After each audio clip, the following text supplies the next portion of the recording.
Yo, what's up, everybody? Welcome to the next stop on the MICHEAUX mission. 2 men, 1 podcast, every black film ever made. My name is Len, a.k.a. The Bat Triple. And as always, I am joined by my partner. Hey, this is Vincent Williams. It's all soul. G-Town Radio Wednesdays from 8 to 10. For those who just kind of like just quickly listen to your intro. Yes. And maybe haven't tuned in since the early days of the MICHEAUX mission. Or, yes.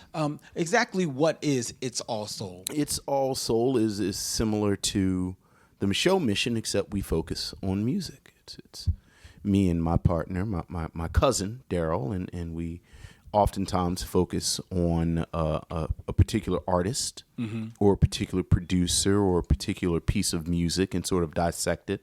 And we spend 2 hours with it. And it is, most of the time made by African-American artists. Although as the name says, we say it's all soul. So, we've done some Dolly Parton. We've done some... Dolly Parton? Yeah. Dolly Parton has done soul music? Well, here's my argument. Jolene is the first part of an epic saga that then ends with I'll Take Your Man by Salt and Pepper. All right, we'll investigate that a little bit later, ladies and gentlemen. I need everybody go out, get Jolene by Dolly Parton, listen to it, and then listen to I'll Take Your Man by Salt and Pepper. What year is Jolene? Jolene, I don't know, maybe 70. Like it might be late 60s. I think it's off of My Coat of Many Colors. Okay, all right. Like that first 4 or 5 Dolly Parton albums that are just amazing. Really? Yeah, that's good. Hey, man, I do. You know early what? Dolly. I wonder if Dolly Parton and I have listened to extremely little Dolly Parton. Of course, I think that album might be called Jolene. I wonder if she's like Johnny Cash. Like, I've never been a big fan of Johnny Cash, but I've always appreciated the idea of Johnny Cash. Right. And then every time when I think I'm ready to write him off, it's like, I don't know what the big hype is about Johnny Cash. Right. Then I'll hear something by Johnny Cash and I'll be like, oh, that's what it is. That's what it is while you're ready to write him off, or that's what it is? That's what the hype is. Like you get what the hype is. I get what the hype is. Because he even when he's not singing, even in his later days when he's basically just a spoken word artist with a guitar. Right. There is a soulfulness to. Well, it's ironic you would say that because and now who knew this is where we were going. I think one of the things I like about Johnny Cash, I think there are some white singers, oftentimes folk singers, oftentimes country singers, and I think Johnny Cash is a perfect example of this, where when you look at their direct sort of inspiration, like so much American music goes right back to the blues and to slave songs and that tradition, that I actually sometimes find it refreshing, an artist, and particularly a white artist, that has very little influence whatsoever from black artists.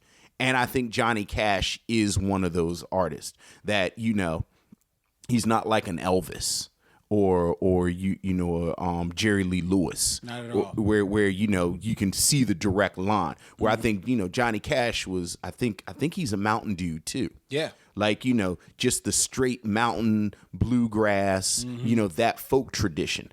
And I like that. So, I'm not a huge Johnny Cash fan. Like, I don't really, but I like a little bit of Johnny Cash. And that's part of the reason I like him so much. For those out there who are, fans of the superhero movies, when Logan premieres, the latest X-Men movie, Logan, premieres in your town, Johnny Cash song "Hurt" is featured in the movie, but it plays at the end of the movie, like plays in entirety. Right. And the end credits flow into it, and man, let me tell you, it worked so well on me. I was sitting there just. You know what I got out of all that? You saw Logan already. Yes. You know what? I saw a little. Whatever, man. Have you seen Get Out? Actually, now you'll appreciate this, Vince. There was a press screening for Get Out this evening. Really? And I am missing it to record the Michelle. Yeah, it's a shame that you didn't know somebody that, maybe we could have postponed the episode or had a special episode or a late episode, and you could have gone with them in to see Get Out. Well, first of all, I couldn't postpone it because I had too much stuff to do all this weekend and then on Monday. And then second of all, busy. If I was to go, do you really think that... I mean, it could be a Michelle Mission outing. No, it could not because trust me, I'm missing it. But you notice who's not here. My girlfriend. Very nice. She wasn't missing it. Very nice. Well played. So, there you go. But we're here, ladies and gentlemen, and we're going to be reviewing a movie for you. Yes. It's a movie. We're reviewing Paris Blues from 19... So no mail, no nothing, no. Well, yes. Oh, yes. Okay, yeah. I was like, wow. We do have a little bit of mail. Love, no love. We got some love. But we're going to be reviewing, after we go through our mail and feedback, we're going to be reviewing Paris Blues. Yes. From 1961, starring Sidney Poitier. Yes. Paul Newman. Yes. Joanne Woodward. Yes. And Diahann Carroll. Yes. Indeed. Yes, but first, and directed by Martin Ritt. Yes. A renowned director of films. But before we do that, we have gotten some love, Vince. I was just wondering, sometimes. We got some love, man. Or death threats. If we did. On Twitter, at Romero Manuel hit us up. He said, "Hey, players, did I miss Juice? When is it on the lineup?" I don't know. I don't know. We have not come across Juice. We have not. And I think Juice is one of those movies that it's in that kind of sweet spot where it's like, I don't want to just jump on Juice. Yeah. Because it's a really, really good movie and it's kind of important because it's Tupac. But it's not on my list of, we need to go ahead and do this before episode 100. Right. So. Yeah, me neither. Yeah, but we will. But it does bring the question, because I know that there are a lot of people that love Juice, and for no other reason because of Tupac or Omar Epps or just because of its place in time, what it represented in black films of that era. Right. Certainly. I mean? So, or just because of the soundtrack. Yeah. But I'm curious, and this might be putting you a little bit on the spot. All right, sure. Is Juice one of those films that you would prefer for when we do it, for it to just be the two of us, or would you be slightly perturbed if a guest said, "I want to review Juice"? It depends on the guest. Oh, okay. It depends on the guest. That's true. That's true. Because obviously I think you and I could do it. But at the same time, it's so funny. I've been thinking the whole time I've been watching Get Out. Like the whole time I've been thinking that we need to do Get Out next Halloween. And have Ashley come in. From Graveyard. And it's like every time I hear Jordan Peele talk about horror movies and he's very thoughtful about the imagery in Get Out and race in horror movies. In fact, I just heard him this morning like Tom Joyner, and I said, wow, I can't wait to hear what Ashley thinks about this movie. Yeah. So, it really is sort of guest contingent. I hear you. Because, I think me and you are smart, but I don't think me and you know everything. Not at all. So. In regards to our review of Poetic Justice, yes, and some love that you gave out to a certain Hispanic on that film, at New Mutant, the Power Principle said, I need to Twitch-roduce,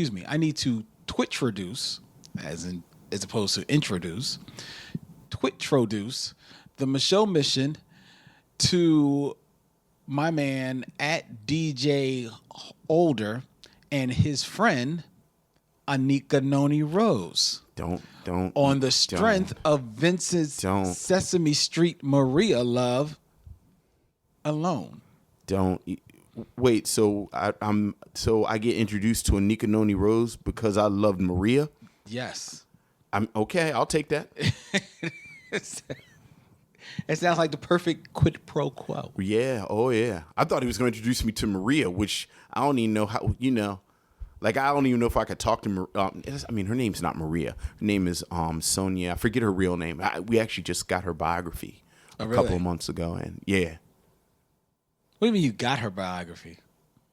Purchased it over the holidays. It was really? You purchased her biography? Yeah, she's mad. Yo, the Sesame Street people are mad. Like, my Maria stuff aside, the early years of Sesame Street, what was going on behind the scenes, fascinating. Really? Do yourself a favor, spend 20 minutes, look up like the first 5 years of Sesame Street, the history of it. Okay. Because, that was all unprecedented.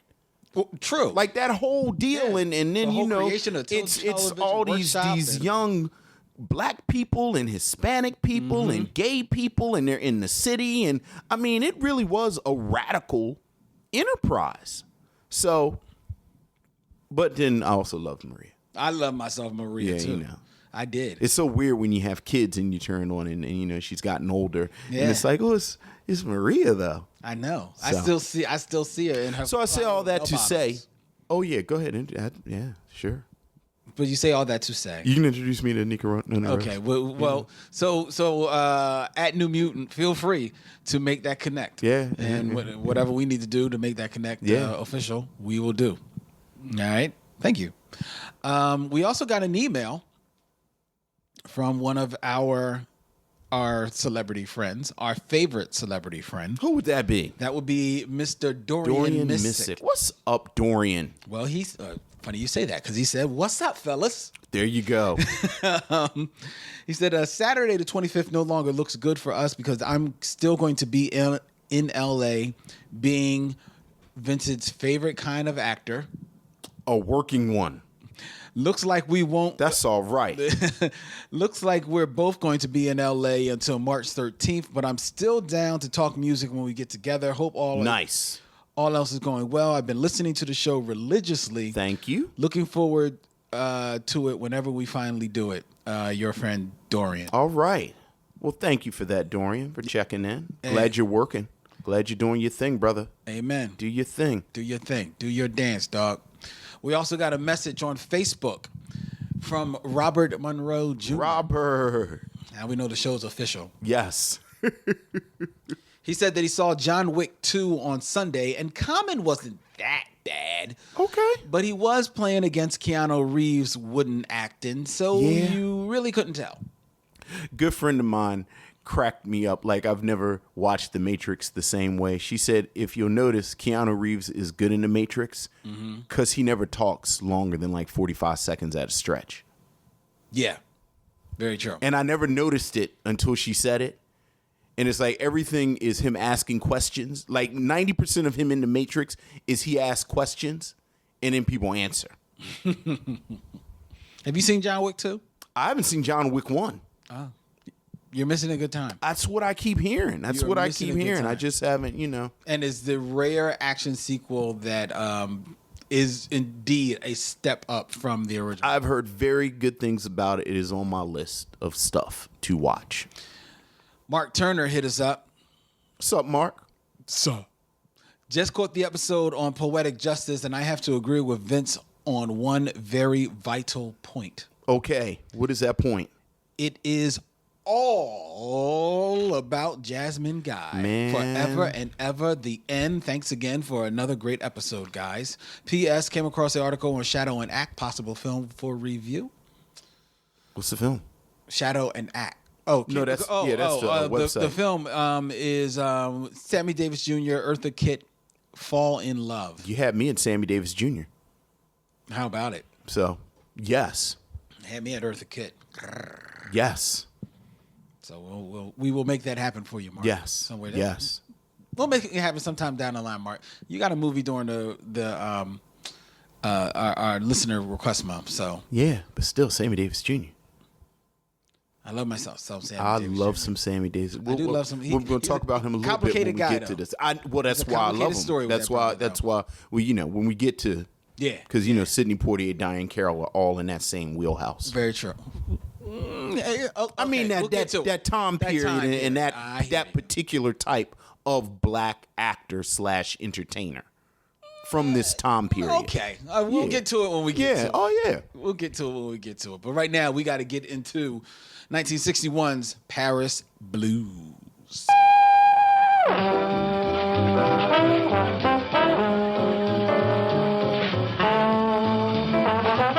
Some motion pictures move you deeply, others not at all.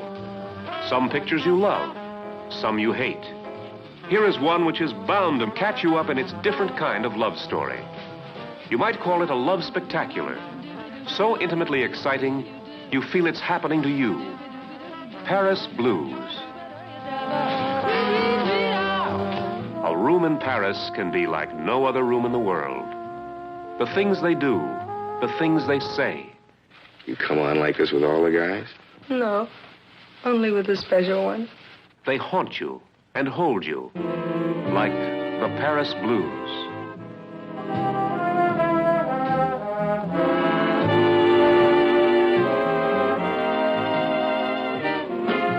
Come to Paris, the city that was made for love, and meet its young lovers. Continuez. Continuez.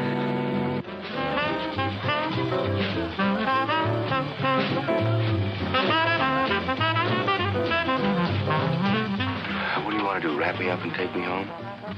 We had a good thing going. What do you have to spoil it for? I got my life all arranged like I told you. I got no time for what you want.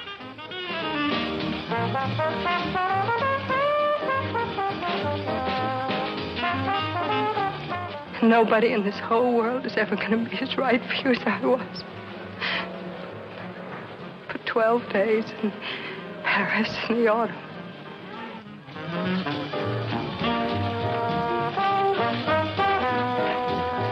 But I love you. I love you.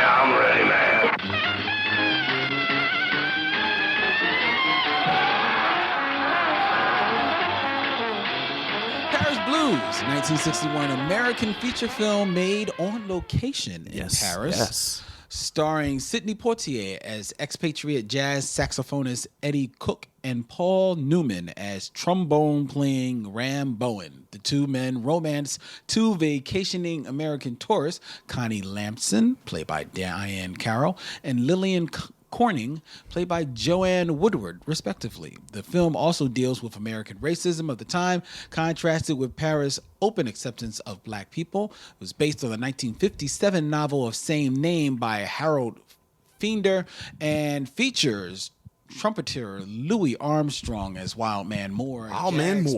Pianist Aaron Bridgers. A score by the immortal Duke Ellington. Screenplay by Walter Bernstein, cinematography by Christian Maitres, and directed by the ineditable Martin Ritt. Yes. This was Vince's choice. It was. This was my choice. Love. It was. Now, full disclosure, real quick, for those who remember, you chose another movie last I wanted to, like I tried to get fancy, and I wanted to do For the Love of Ivy. Right. Which is another Sidney Poitier romance. Right. That I had never seen. Me neither. And I was just going, I figured it's Sidney Poitier and it's like 1971. How bad could it be? But I don't know, because it's surprisingly difficult to put your hands on it. It's nowhere to be So, found. I wasn't, on the turnaround, because, we do this in real time. Yes, we do. The turnaround didn't really lend itself to us to do For the Love of Ivy. So that is forthcoming. So we went back to Paris Blues. Why Why did you choose Paris Blues, and what did it ultimately mean for you? I love Paris Blues. I love this film. I think it is a film that, as you sort of said, the plot, very light. Mm-hmm. It's a light plot. These two young women, vacation. They get into a relationship, one relationship more serious than the other, with these two expat musicians. Mm-hmm. I think Martin Witt, he's, like you said, he's a well-renowned director. I have to say, he's not a name that I think of when I think of the great directors, but I think he is obviously just a really solid director and just a really, kind of does his thing. And I think this film is a perfect example of that, where, there aren't a lot of flourishes. Mm-hmm. There aren't a lot of, there are a couple of scenes where you can see his hand. I love the scene where Wild Man Moore comes to the club. Yeah. And, and there are played by Louis Armstrong, which, has so much energy. Mm-hmm. And I think that is absolutely a reflection of his direction. Yep. But I do think that this is a film that, we kind of use this term disparagingly, where we say, style over substance. But this is just a film where I think the best decision he makes with, no disrespect to Joanne Woodward, but there are 4 stars in this film. There's the city of Paris. Yes. There is a very young Paul Newman. Yes. There's Sidney Poitier. Yes. And there's Diahann Carroll. And he just gets out the way and lets the camera rest on these 4. And it's a beautiful film to look at. So I think for that, it's just a solid movie, just a solid, hey, Paris Blues is on, you watch it. Having said that, I have great affection for this film for a couple of reasons that, frankly, don't necessarily have to do with the film itself. Okay. I think, I think Diahann Carroll is as an image and as a character, is, dare I say, radical in this film. For, we talk about that a lot more, but I love her character, and I love the way that her love affair with Sidney Poitier's character plays out, especially at this moment in 1961. Although, and again, we can talk about, like, I watched this Monday with my wife, who's in her 40s, my niece, who's in her 20s, okay, and my daughter, who is 12.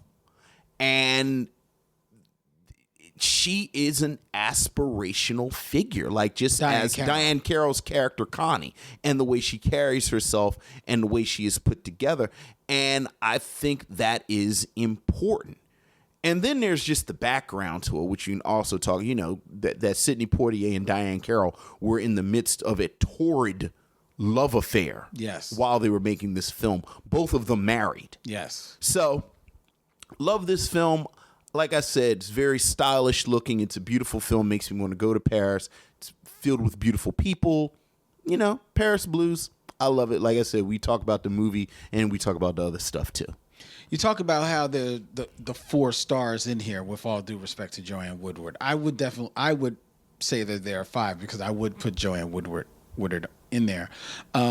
She is an actress whom, I've seen a lot of Paul Newman starring vehicles. Mm-hmm. I've seen a lot from his younger career, his mid-career. So I've seen all the stages of Paul Newman and of Sidney Poitier and of Diahann Carroll, to be honest. But with Joanne Woodward, I probably have only really seen her when she's easily in her 50s or older. Right.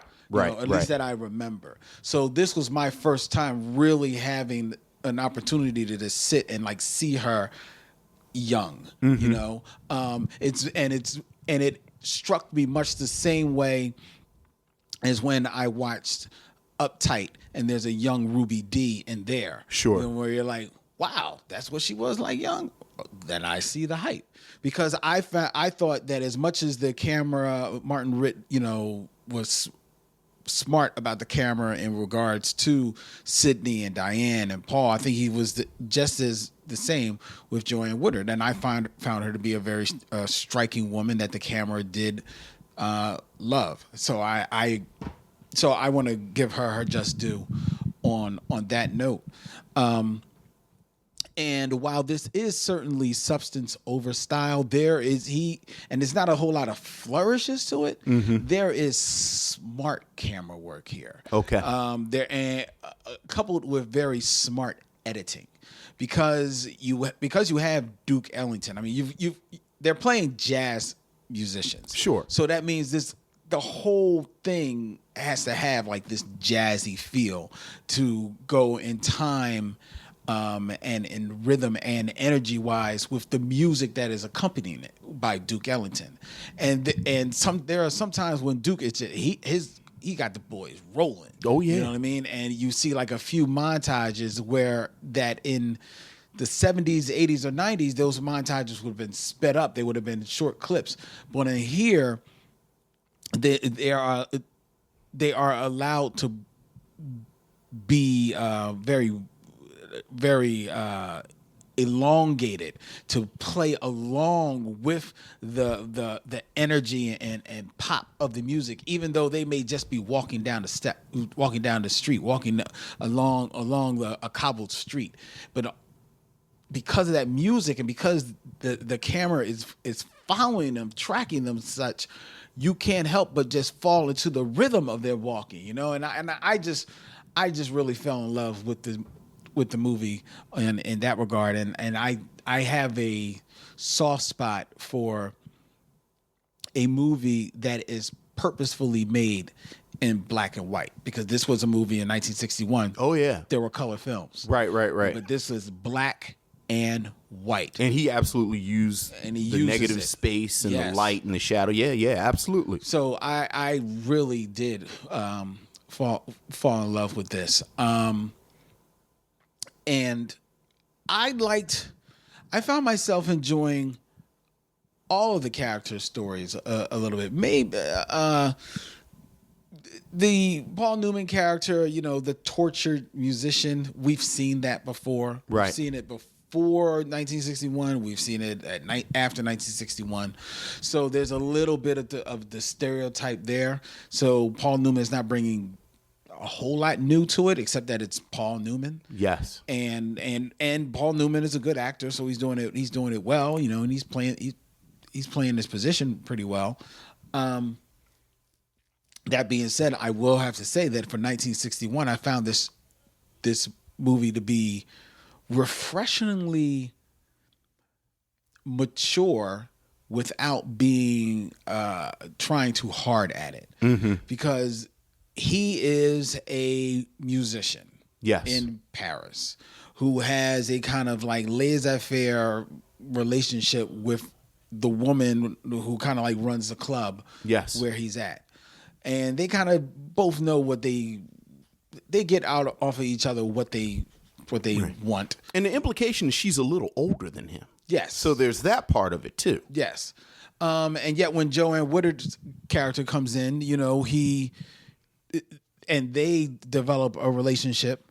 There's a maturity to how that woman handles it, and how with all due respect, Paul Newman handles it too, because there's still honesty, because their relationship was always honest about what they were to each other. There was no sense in lying about what is happening right in front of her eyes. Right. You know, and for not even that would be Marie Soul, exactly, played by Barbara Lange. Thank you. And not even just for 1961, just for movies, period. Yeah. For this type of film, that's a mature way of handling that, and I like that because it lets the tension of the movie just be the characters' relating with themselves, not anything else in any outside force. Right. You know, I did like that. That being said, I wish that the producers of this film, who were, I believe, United Artists, were brave enough to have taken the chance that the book follows for this movie, in that Paul Newman's character was actually supposed to get with Connie. Yes. Diahann Carroll. Yes. And it's right there in the beginning of the movie. It is, yes, it is part of the reason I think this is radical. Actually, for a different reason, what you're going for. But go ahead. But it's right there in the beginning of the movie because he's flirting with Diahann Carroll.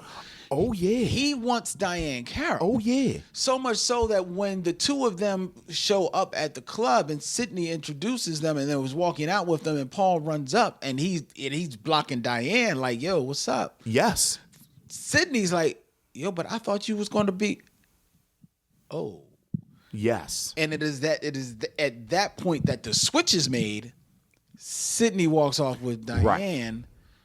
He walks and he eventually gets with Joanne Woodward, and nothing else is ever spoken of that.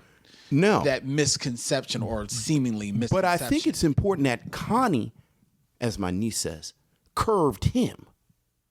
Oh yes, like Connie says, no, thank you.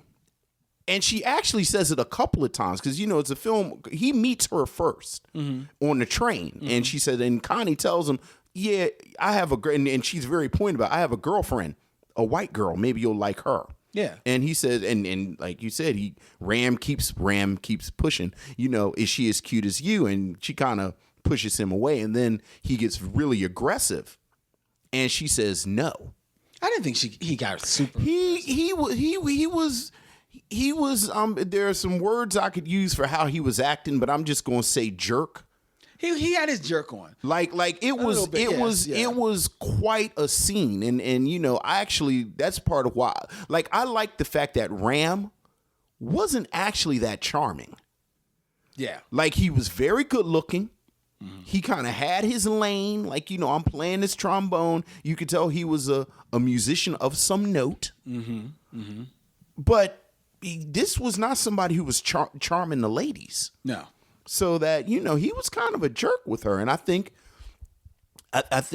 were you finished? Because like I said, I got a whole... Yeah, but I think a lot of that was written to placate the producers. I think it was, but at the same time, I don't think that negates how important it was that you have this black woman who is empowered in this film, that she makes decisions. I don't want you. Everybody wants her. And I think that's important and something that you don't see. And the fact that that you have this parallel relationship going on where Paul Newman, of course, goes off with Lillian, played by I don't think we've mentioned his real life wife. His real life wife, Joanne Woodward. And they sleep together.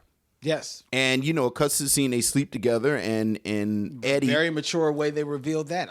There's so much I liked about them. Eddie, played by Sidney Poitier, goes off with Connie. Yes. And they have a wonderfully romantic evening. Yes. Where Eddie is pushing... Eddie is got his Mac on. Got his Mac on. Because Eddie is smooth. Yes. As opposed to Ram. Like, Ram, just good-looking Paul Newman, played the trombone, this, then, there. Like, Ram is actually white Bleak Gilliam. He is. So, it's my band, it's my horn, I look like this. Drop him. Whereas Sidney Poitier, it's 1961 Sidney Poitier, which ain't nothing to play with. No, he's not. But also very charming. And she says basically, no, we said we were going to go out. So we're going to walk all night and talk. And they walk all night and talk. You're going to buy me my onion soup. You're going to buy, I actually put in my notes, inappropriate. I said, Eddie got French onion soup. Ram got the drawers. But it continues along that parallel throughout the film where you have these, and let's just be real. Part of it is the film and society was scared of black sexuality. Yes. And, certainly at no point could Sidney Poitier have his shirt off. No. Like Paul Newman did on the poster, much less in the movie. So I acknowledge all of that. I think that there is still something important about this depiction of two black people in a romantic situation. Yeah. That is chaste. Like it's as far as we know, yes. It is this very sort of traditional, he is courting her. Yes. And she is being courted. And I think that is part of why I love Diahann Carroll's character, Diahann Carroll's character so much in this film. Because, look, I understand, look.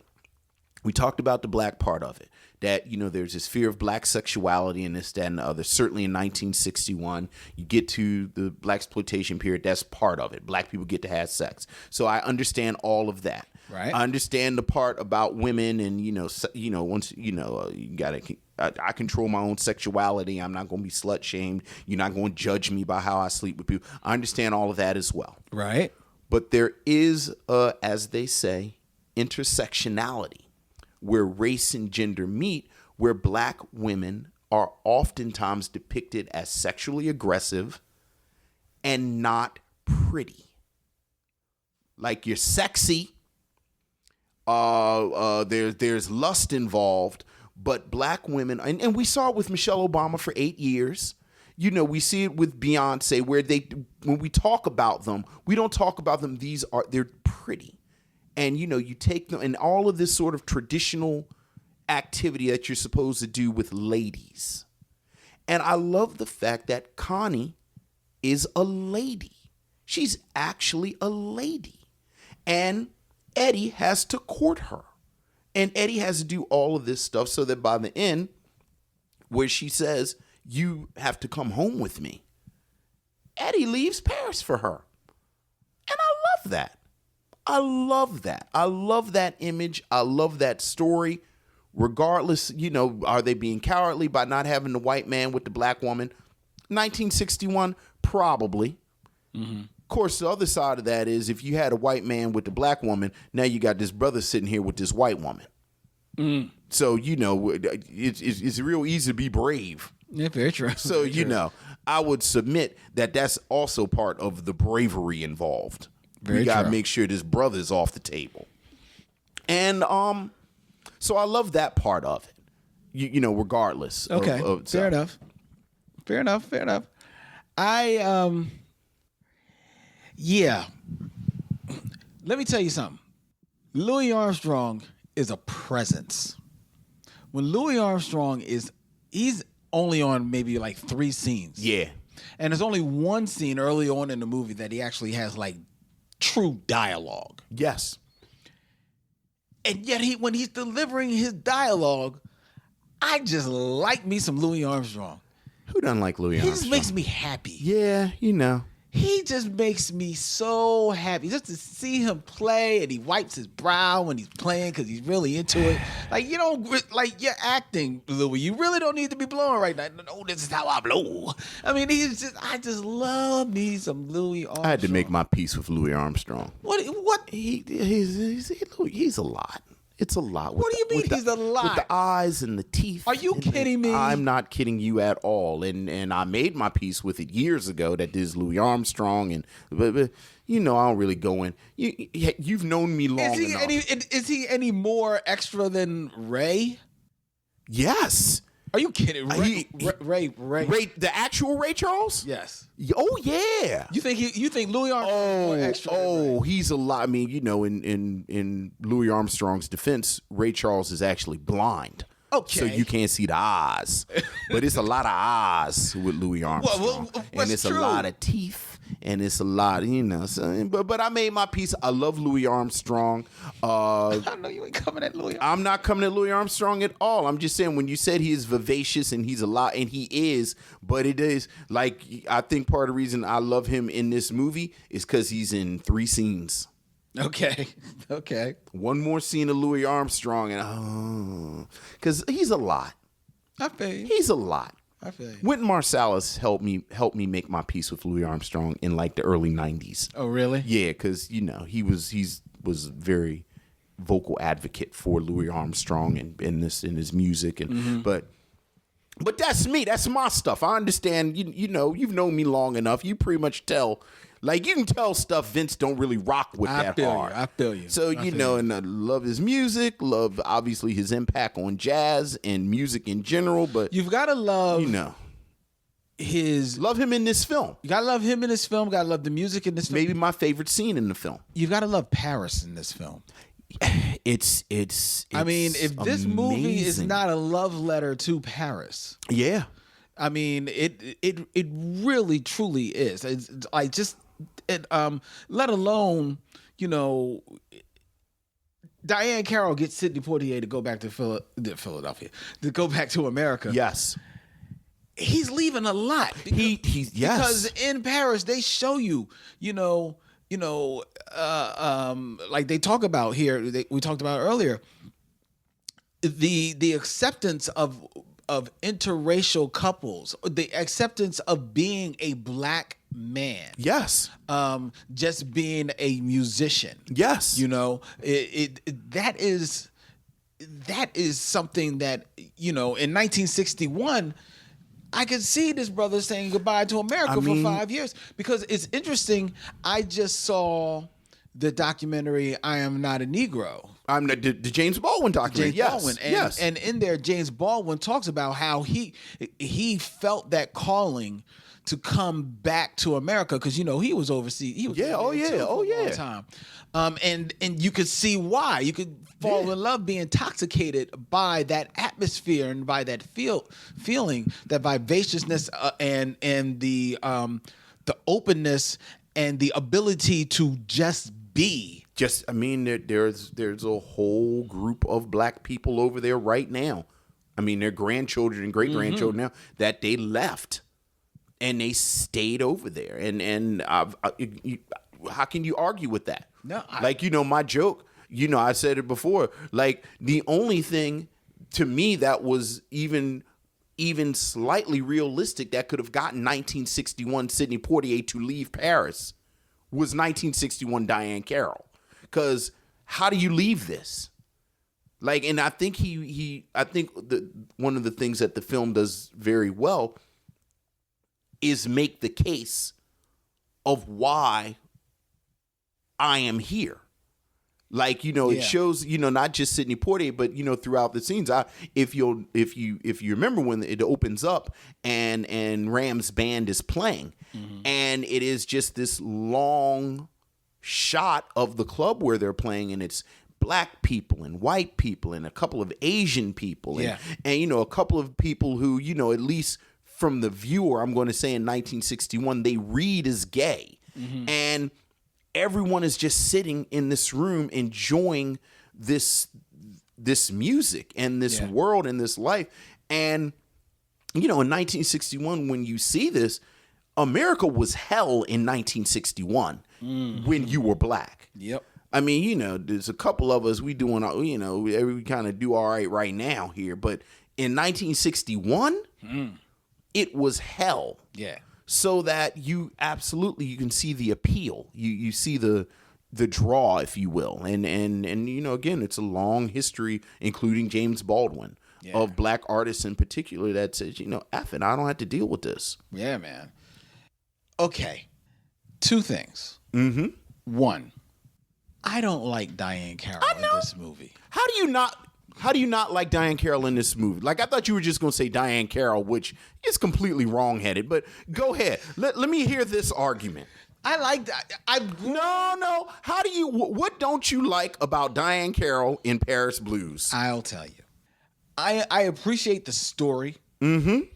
I felt the script maybe hits it over the head maybe once too many times about the whole, like leaving the struggle and all that type of stuff. Yes. But I understood her viewpoint, and I felt that. And I understand that 1961's Diahann Carroll is not the Diahann Carroll who she will grow to be. Right. But that being said, in this film, I found her a little one note.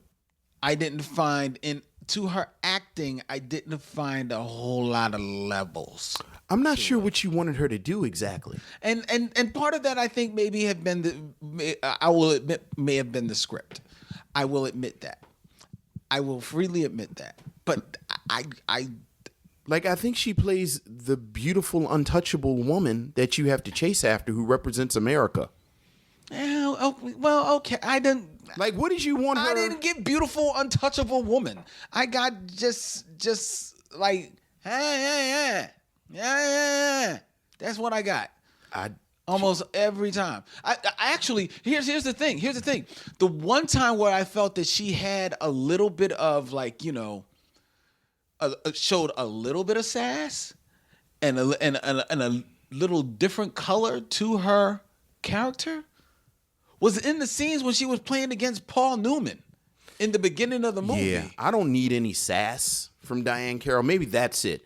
I kind of got enough sass in other places.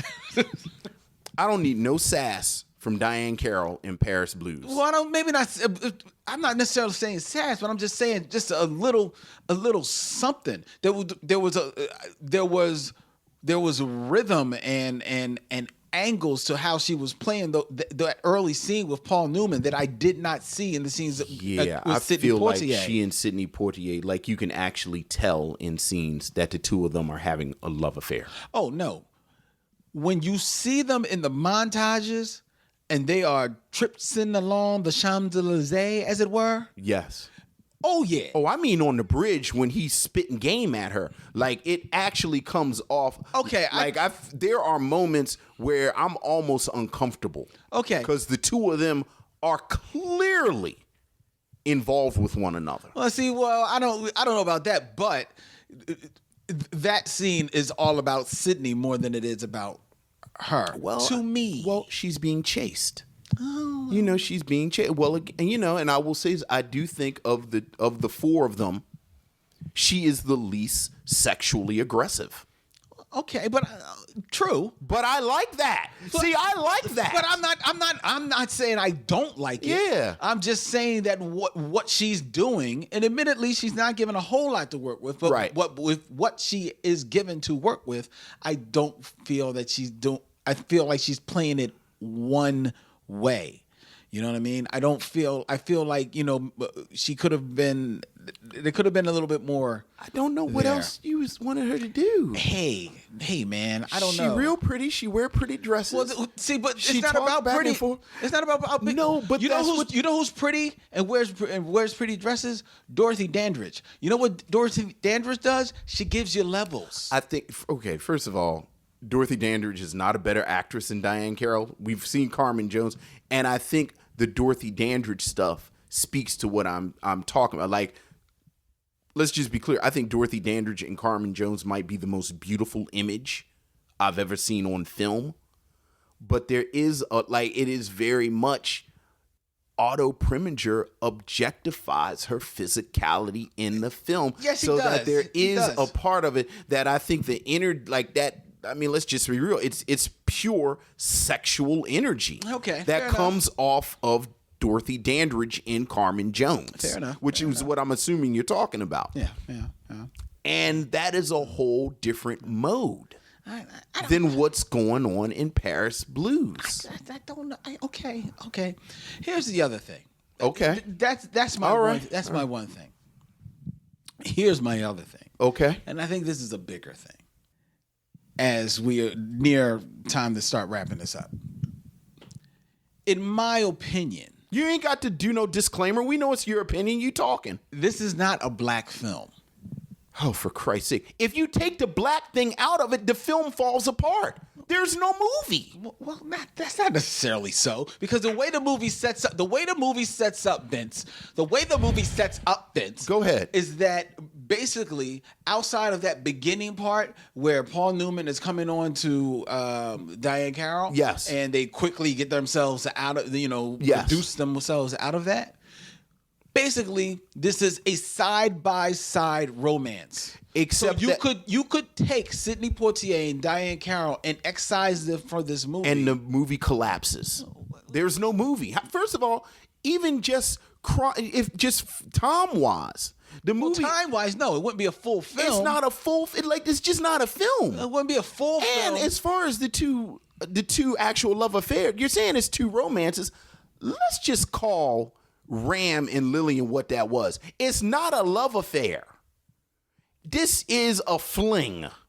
She wants it to be more because she wants somebody to be a stepfather to her kids and go back to that town. That's not fair. That's exactly what's happening. That is exactly from the moment she lands. You don't think her feelings are real? I think she gets over her feelings within a month of going back to America. Oh wow, man! From the moment what's the first thing she says to Lillian about going to see him? Lillian says, we don't need to go to this club, because he invites him to the club, and Lillian says, we don't need to go to the club tonight because we look like we're needy and we just want something. And Connie says, well, I am needy and I do want something. And I think one of the mature things that is the through line of the film is the film barely pretends that this is anything but the first thing I said the thing about he gets the drawers, he gets onion soup.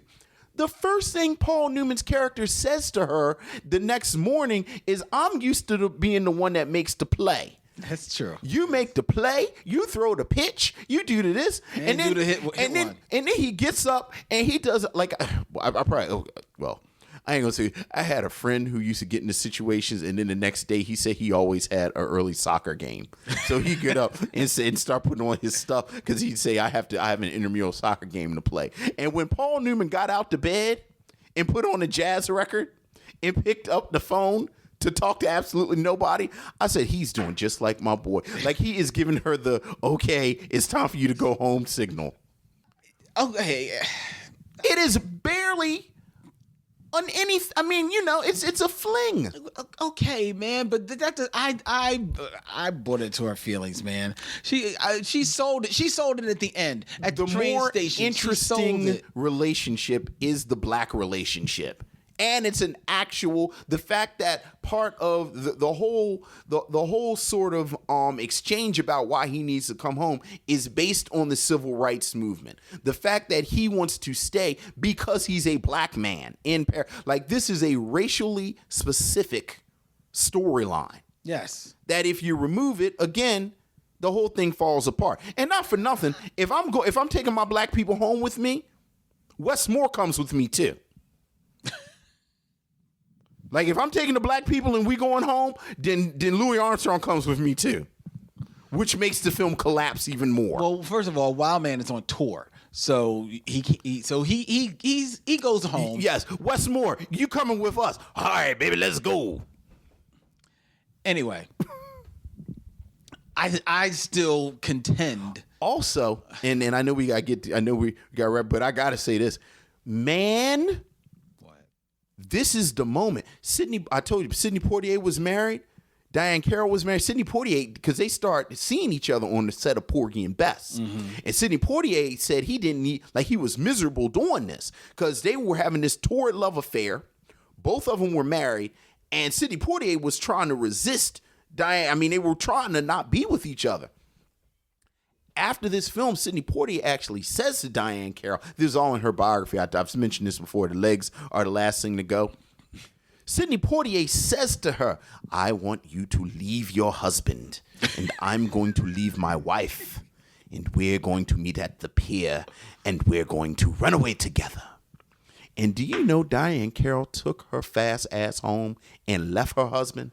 Really? Told her husband, I'm out. I'm going and be with 1962 Sidney Poitier. Just like the dude who called up his wife after he slept with Sunshine. She said, sell all my stuff. I'm going with 1962 Sidney Poitier. I'm assuming because it was like the next year. And do you know that she went to meet Sidney Poitier? And Sidney Poitier did not leave his wife. Yeah. So she had to go crawling back to her husband. And she says in the biography, and I did what women do. I had a baby. And it's just one of those great stories. So it's kind of like, I've talked about Porgy and Bess before. Like you read all, and this now to bring Sammy Davis Jr. back into it. Okay. I love these, Harry Belafonte, Sammy Davis Jr., Leslie Uggams, these people, these kind of pre-civil rights movement, black power movement, black celebrities who kind of had a show. And they all do different things. They're very respectable black people. Very true. Love their lives. So that this is like one of those great stories in Diahann Carroll's life. And Paris Blues is when it was going on. which makes it blue black to me. Like this is like Paris Blues. This is the stuff I keep, like my blue black stuff. It's like Aaron Magruder went to school with me, and like I remember when Aaron Magruder was getting of the Boondocks, and I remember when he was getting it rolling. I actually have one of the so when you syndicate a cartoon, your syndicate sends out packages to all of the newspapers, and I have one of the initial packages from Universal that they sent out to newspapers about Boondocks. So I had that issue of Vob from like 15 years ago where they interviewed the DeBarge family, which was amazing. And then Paris Blues. Like those are my 3 blue-black documentary objects. So that's my final. Paris Blues is black. Because this is like you can actually see the 2 of them on screen involved in a situation they should not be involved in. You be the judge, ladies and gentlemen. You check out Paris Blues. Are you saying people shouldn't see Paris Blues? No, I think it's like you're real vague right now. No. I think it's a good movie. Okay. It's a good movie. I enjoyed the film. I really did. I truly enjoyed the film. I enjoyed almost everything about the film, including Diahann Carroll. Right. Despite what I'm saying, I think I still liked her in it. Yeah. I just don't think it's a black film. You don't think it's a black film. Okay. I don't think it's a black film. Yeah, y'all watch it. It's a good movie. So y'all watch it anyway, but I think it's absolutely a black film. It's absolutely not a black film. You could not switch out Sidney Poitier and Diahann Carroll and replace them. You could replace them with an Asian couple. No, you couldn't. You absolutely could not. Couldn't. But the fact of the matter is that you could take them from this movie, and then yes, you'd have to beef up the script a little bit, but you could take their story from this movie, and the story would the main heart of the story for a whole lot of people would be Paul Newman and Joan Woodward, and it would remain the same. I'm not saying that Sidney Poitier and Diahann Carroll's story is not more interesting. It certainly is. Sidney Poitier is a better actor than Paul Newman. I think it's the most important story in the movie. It may be, but it's not the one that the movie is selling the most. So therefore, it can be excised from this from the movie. I don't want to go minute by minute, but I think they spend more time with Sidney Poitier and Diahann Carroll. Not even close. Okay, now we gotta go and do minute by minute. No, we really don't. But feel free if somebody out there wants to go and do that. Yes, let us know what you think of Paris Blues from 1961. It's available. It's streaming a bunch of places, but the whole movie is up on YouTube. So, I didn't know that. Yeah, that's where I watched it. Yeah. So, where's my DVD then? It's right over there waiting for you, bro. So, all right, there you go. Next week we conclude our month of love, and our film for next week is Mississippi Masala. Mississippi Masala. Starring Denzel Washington. Denzel Washington. And Charles Dutton.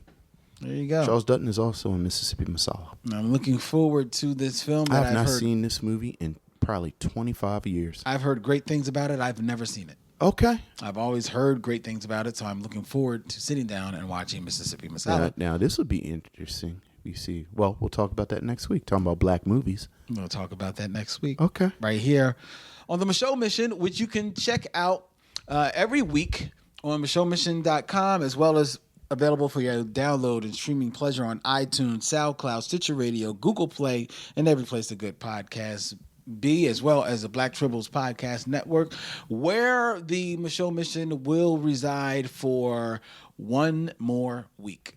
One more week. After that, the MICHEAUX Mission will no longer be available on the Black Tribbles Podcast Network, as we will be moving to another podcast network. We will give you the heads up exactly when that movie is going to go down, exactly where else you will be able to find your favorite movie reviewers, Len and Vince. So one last time, I'm about to start singing One Last Time from Hamilton.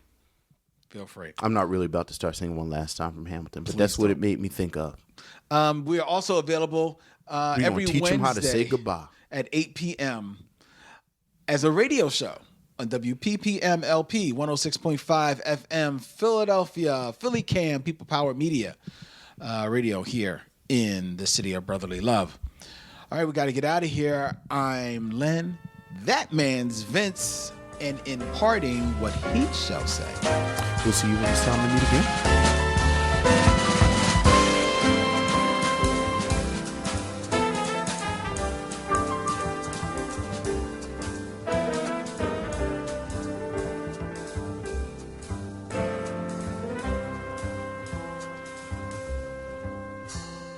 Now it's time to bid adieu. It's been a pleasure knowing you. I'll see you when it's time to meet again.